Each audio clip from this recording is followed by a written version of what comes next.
Salut à toi, j'espère que tu vas bien. Aujourd'hui, on se retrouve dans cette nouvelle vidéo parce que j'ai fait un petit live hier soir sur Instagram. C'est tous les soirs entre 17, 18, 19 heures, ces alentours-là, dans lequel on parle un petit peu de trail.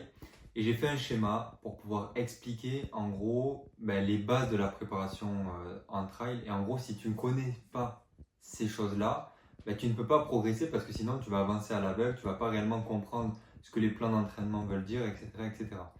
Et donc, je me suis dit, quelle parfaite occasion de garder ce schéma au chaud et de pouvoir vous le présenter aujourd'hui en vidéo pour comme ça, on a quelque chose de posé, clair. Vous pouvez y revenir quand vous voulez. Ça vous permettra d'un petit peu mieux comprendre. Attention, je ne suis pas artiste, mais voilà le schéma. J'espère que vous le voyez bien. Si jamais, vous pourrez faire une capture d'écran, tout ce que vous voulez.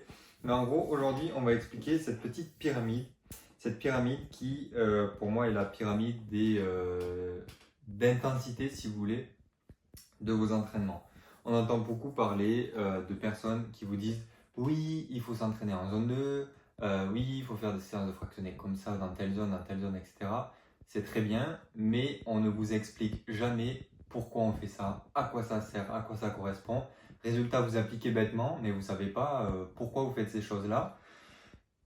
Et à mon sens, ça sert à rien parce que si on applique juste sans comprendre, un jour on va se blesser parce que on aura fait un micro truc pas comme il faut, plus un micro truc ça va s'accumuler et résultat blessure. Alors que là, si vous arrivez à comprendre cette pyramide, vous pourrez enfin avoir des vraies bases d'entraînement. C'est pas très compliqué, vous allez voir. Le but c'est pas non plus d'avoir quelque chose de trop rigide, mais vraiment juste une première compréhension de l'entraînement. Et grâce à cet outil, tu vas pouvoir progresser dans la planification de tes entraînements, mais aussi dans ton niveau de trail tout simplement, quoi. Donc cette pyramide, vous avez deux côtés. D'un côté, vous avez les zones d'entraînement et d'un côté, les domaines d'intensité. Au milieu, donc, c'est les différents blocs, zone 1, zone 2, zone 3, zone 4, zone 5, zone 6. Je l'ai découpé en 6 zones, c'est le modèle qu'on retrouve le plus. Et ici, sur les traits bleus, donc, qui différencient les différents domaines d'intensité, faible, modéré, sévère. En rouge, les différents seuils, seuil 1, seuil 2. J'ai mis plein de petites flèches parce que c'était mes explications, on va y revenir. On va commencer tout d'abord par les domaines d'intensité. On parle souvent de zones d'intensité, à juste titre. Il faut aussi savoir qu'il existe du coup des domaines d'intensité qui englobent quelques zones d'intensité. Ces domaines d'intensité permettent de définir la manière dont votre corps, si vous voulez, va fonctionner. Grosso modo, la chose qu'il faut savoir par rapport au domaine d'intensité, c'est que dans le domaine d'intensité faible, les déchets que vous allez produire à l'effort, vous allez être capable de les recycler en totalité. Donc grosso modo, c'est pour ça que la zone 2, c'est super important. C'est parce que vous pouvez aller faire du volume, tourner les jambes, faire une sortie trail 1 heure, 2 heures, peu importe, sans créer de fatigue, parce qu'en fait, tous les déchets que vous créez, vous les recyclez tout simplement. Une fois que vous passez ce seuil, du coup, faible à modéré, vous passez du coup le seuil 1, c'est le seuil 1 qui marque, si vous voulez, cette délimitation-là. Dans le seuil modéré, comme son nom l'indique, on est là cette fois dans un effort où on va quand même commencer à stocker des déchets. Forcément, plus on va monter, plus on stockera de déchets. Et jusqu'au moment où on va passer le seuil 2, et là dans le sévère, et là on arrive sur des efforts où vraiment ça s'apparente plus à des sprints ou alors des séances de 1-1, ce genre de choses, 3 minutes maximum. Mais voilà, le sévère, c'est vous n'êtes pas capable non plus de tenir trop longtemps là-dedans.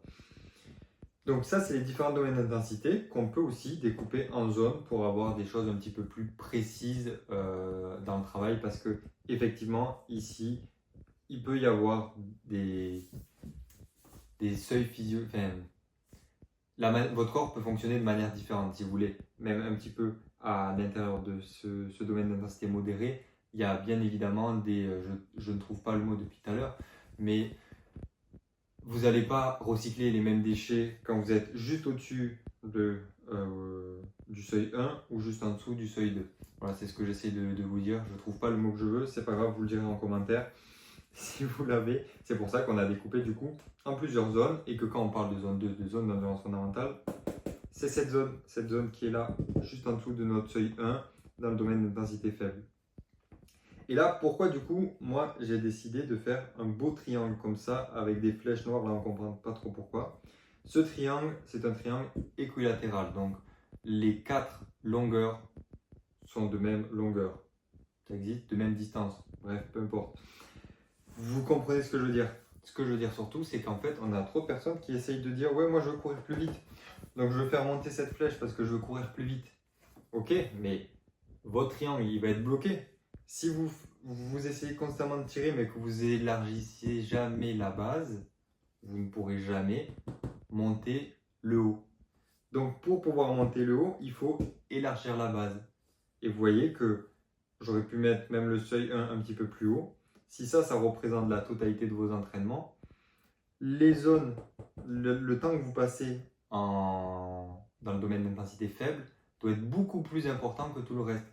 Parce que pour élargir la base, ça va demander plus de temps, entre guillemets, que pour monter le pic. Et oui, c'est pour ça qu'on vous dit qu'il faut faire de la zone 2. Parce que c'est bien, les gens vous disent de faire de la zone 2, mais ne vous expliquent pas pourquoi. C'est pour ça. Vous avez un beau schéma, regardez, je dessine bien, non? Dans lequel on voit bien que si, dans ce triangle équilatéral, on veut tirer en haut, mais qu'on n'élargit pas la base, ben ça ne va pas être possible. Il y a des contraintes qui font qu'à un moment, le triangle, sinon, c'est plus un triangle équilatéral. Or, nous, c'est un triangle équilatéral pour pouvoir bien schématiser ces choses-là. Donc, pensez à faire de la zone 2 pour pouvoir élargir votre base, agrandir votre caisse et vous permettre comme ça de monter le reste des zones. Ce que je voulais schématiser aussi par là, c'est que on veut souvent monter notre zone 2 ou alors j'ai pas mal de personnes qui viennent me voir en me disant « Ouais Théo, je suis essoufflé en montée, comment je peux faire ?» Pourquoi tu es essoufflé en montée? Parce que si tu veux, au départ tu commences à monter, tu es dans ta zone 2, tranquille, pépère.